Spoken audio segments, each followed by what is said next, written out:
The last leaf. In a small part of the city west of Washington Square, the streets have gone wild. They turn in different directions. They are broken into small pieces called places. One street goes across itself one or two times. A painter once discovered something possible and valuable about this street. Suppose a painter had something material for which he had not paid. Suppose he had no money. Suppose a man came to get the money. The man walked down that street and suddenly met himself coming back without having received a cent. This part of the city is called Greenwich Village, and to old Greenwich Village the painters soon came. Here they found rooms they liked, with good luck and a low cost. Sue and Jonesy live at the top of building with three floors. One of these young women came from Maine, the other from California. They had met at a restaurant on Egg Street. There they discovered that they liked the same kind of art, the same kind of food, and the same kind of clothes. So they decided to live and work together. There was in the spring. Towards winter a cold stranger entered Greenwich Village. No one could see him. He walked around touching one person here and another there with his icy fingers. He was a bad sickness. Doctors called him pneumonia. On the east side of the city he bored, touching many people, but in the narrow streets of Greenville he did not move so quickly. Mr. Pneumonia was not a nice old gentleman. A nice old gentleman would not hurt a weak like little woman from California. But Mr. Pneumonia touched Jonesy with his cold fingers. She lay on her bed almost without moving, and she looked through the window at the wall of the house next to hers. One morning the bushy doctor spoke to Sue alone in the hall. Where's Jan? She could not hear. She has a very small chance. He said she has a chance if she wants to live. If people don't want to live, I can do much for them. Your little lady has decided that she is not going to get well. Is there something that is troubling her? She always wanted to go to Italy and paint a picture of the Bay of Naples, said Sue. Pain, not pain. Is there anything worth being troubled about a man? A man, said Sue. Is a man worse? No, doctor. There is not a man. It is weakness, said the doctor. I will do all I know how to do. But when a sick person begins to feel that he is going to die, half my work is useless. Talk to her about new winter clothes. If she were interested in the future, her chance would be better. After the doctor had gone, Sue went into the workroom to cry. Then she walked into Josie's room. She carried some of her painting materials and she was singing. Josie lay there, very thin and very quiet. Her face was turned towards the window. Sue stopped singing, thinking that Josie was asleep. Sue began to work. As she worked, she heard a low sound again and again. She went quickly to the bedside. Josie's eyes were open wide. She was looking out the window and counting back. 12, she said, and a little later 11, and then 10 and 9, and then 8 and 7 almost together. Sue looked out the window. What was there to count? There was only the side wall of the next house, a short distance away. The wall had no window, and not all three grew against the wall. The cold breath of winter had already touched it. Almost all its leaves had fallen from its dark branch. "What is there?" asked Sue. "Six," said Jansi, in a voice still lower. "They're falling faster now. 3 days ago, there were almost 100. It hurt my head to count them, but now it's easy. There goes another one. There are only 5 now." "5 what?" "Dear, tell your so. Live on the tree. When the last falls, I must go, too." "I've known that for 3 days. Didn't the doctor tell you?" "Oh, I never heard of such a thing," said Sue. "It doesn't have any sense in it.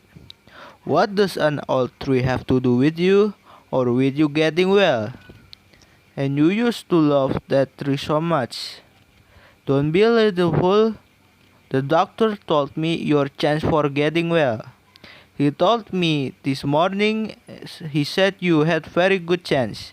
Try to eat little now, and then I go back to work. And then I can sell my picture, and then I can buy something more for you to eat to make you strong." "You don't have to buy anything for me," said Jonesy.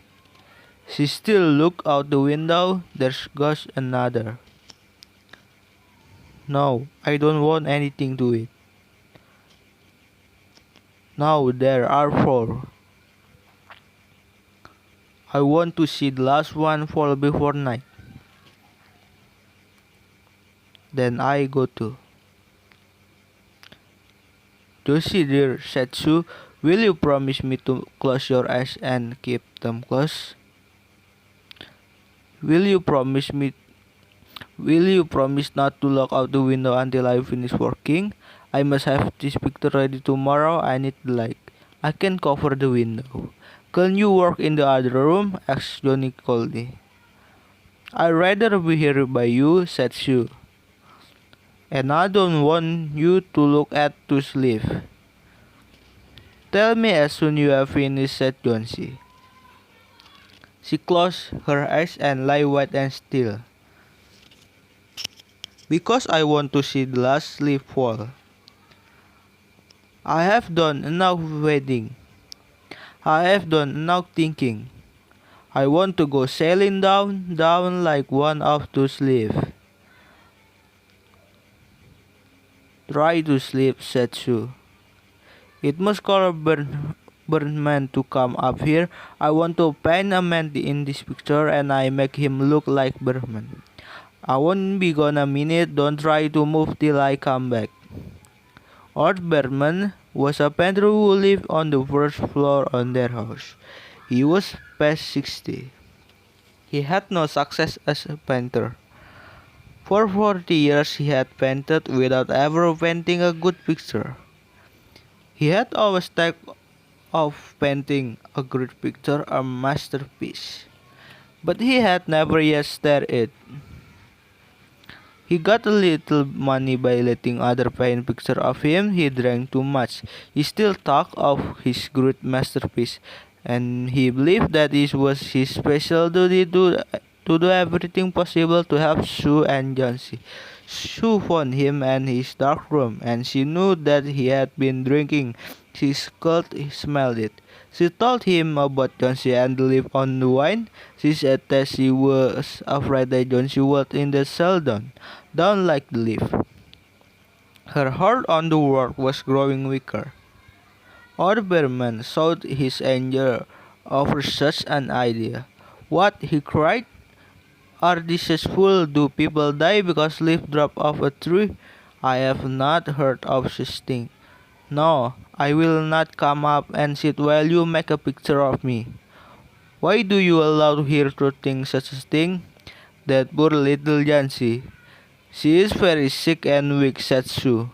"The sickness has put these strange ideas into her mind. Mr. Berman, if you won't come, you won't, but I don't think you're very nice."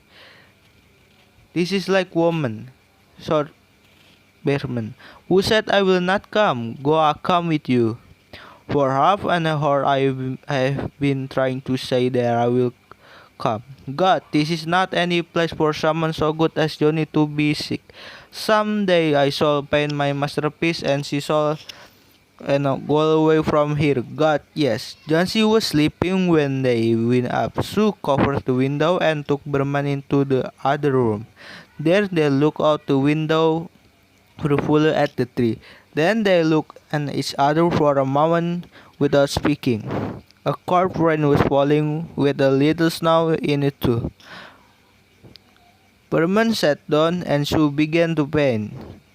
She worked through most of the night. In the morning, after an hour's sleep, she went to Josie's bedside. Josie, wide open eyes, was looking toward the window. I want to see, she told Sue. She took the cover from the window, but after the beating rain and the wild wind that had not stopped through the whole night, there still was one of the leaves to be seen against the wall. It was the last one on tree. It was still dark green near the branch, but at the edge it was turning yellow with age.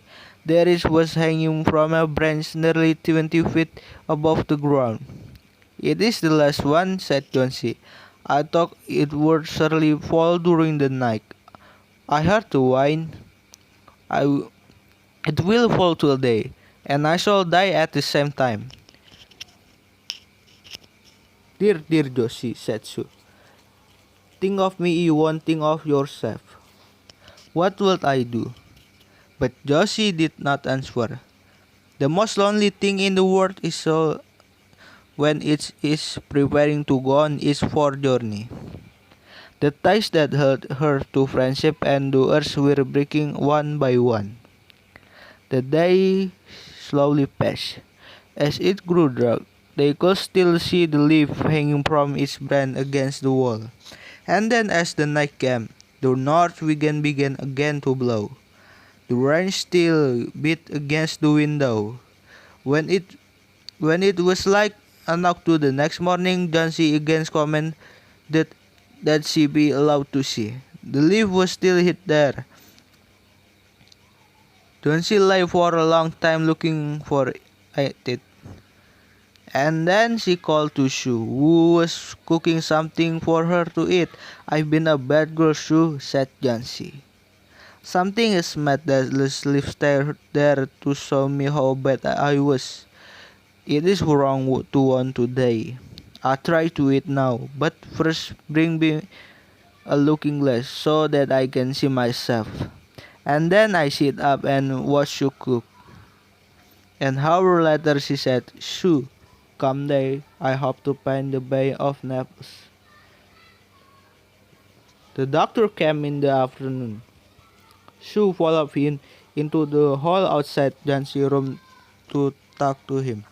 The chances are good, said the doctor. He took Sue's thin, shaking hand in this. Give her good care, and she get well. And now I must see another sick person in this house. His name is Berman, a painter, I believe. Pneumonia too. Mike is an old, weak man, and there is no hope for him. But we take him to the hospital today. We make it easy for him as we can. The next day the doctor said to Sue, she said you have done it. Food and care now, that's all. And that afternoon Sue came to the bed where Jonesy lay. She put one arm around her. I have something to tell you, she said. Mr. Berman died of pneumonia today in the hospital. He was ill only 2 days. Someone found him on the morning of the first day in his room. He was helpless with pain. His shoes and his clothes were wet and as cold as ice. Everyone wondered where he had been. The night had been so cold and wild. And then they found some things. There was a light that he had taken outside, and there were his material for painting. There was paint, green paint, and yellow paint. And look out the window. there at the list on the wall. Didn't you wonder why it never moved when the wind was blowing? Oh, my dear, it is Bermanger's masterpiece. He penned in there the night that the last leaf fell.